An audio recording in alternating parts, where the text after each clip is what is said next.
Zee 24 तास एक पाऊल पुढे। कापसाचे नवीन तंत्रज्ञान आत्मसात करण्यासाठी डॉक्टर पंजाबराव कृषी विद्यापीठ लवकरच उझबेकिस्तानमधील विविध संशोधन संस्थांशी करार करणार आहे। कुलगुरू डॉक्टर रवी प्रकाश दाणी यांनी नुकताच विदेशी दौऱ्यात कराराच्या दृष्टीने सकारात्मक चर्चा केली। हे करार राज्यातील शेतकऱ्यांना फायदेशीर ठरणार आहेत।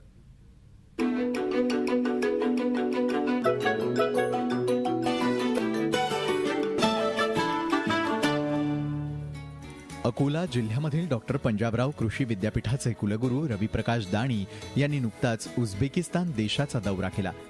कापसाच्या उत्पादन आणि निर्यातीत मोलाची कामगिरी उझबेकिस्ताननं आजवर बजावली आहे। त्यामुळे या देशानं विकसित केलेल्या कापसासंदर्भातल्या तंत्रज्ञानाचा फायदा राज्यातील तसंच देशातील शेतकऱ्यांना होण्यासाठी या दौऱ्याचं आयोजन करण्यात आलेलं होतं।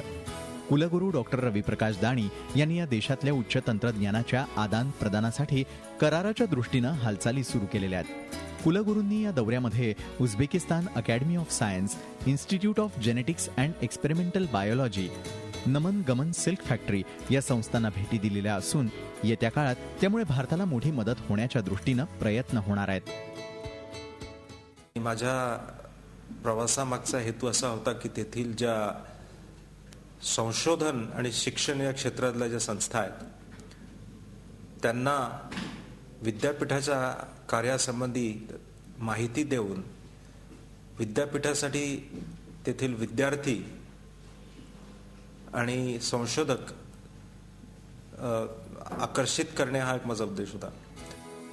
कापसासोबतच फळवर्गीय पिकं, जैव तंत्रज्ञान आणि डाळिंब संशोधनातही डॉक्टर पंजाबराव कृषी विद्यापीठ उझबेकिस्तानमधील संशोधन संस्थांशी करार करणार आहे। उझबेकिस्तान हा देश जगातील दुसऱ्या क्रमांकाचा कापूस निर्यातदार देश असून जगातील 5व्या क्रमांकाचा कापूस उत्पादन देश आहे। त्यामुळे शेतकऱ्यांना या देशातील तंत्रज्ञानाचा नक्कीच फायदा होण्यास मदत होणार आहे। झी 24 ताससाठी जयेश जगड, अकोला। झी 24 तास एक पाऊल पुढे।